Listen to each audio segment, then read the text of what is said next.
వచ్చినాము ఫ్రెండ్స్, కొంచెం దూరమే, చేనుకి దగ్గర వచ్చేసినాం కొంచెం.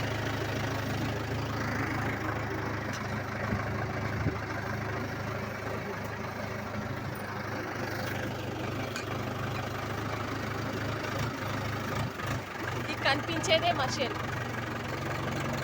మేము వేసుకున్న చేను ఇదే, పత్తి చేను. చూడండి ఎలా ఉంది, చెప్పండి, కామెంట్ చేయండి ప్లీజ్. దయచేసి ఒక లైక్ చేయండి.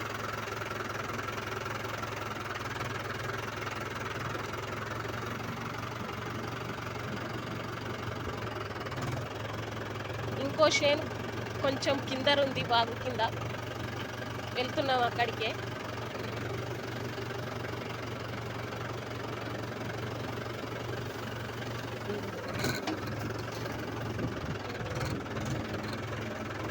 అక్కడ ఈత చెట్టు కాడ కనిపించేదే మా చేను, అది కూడా వేసుకున్న చేను.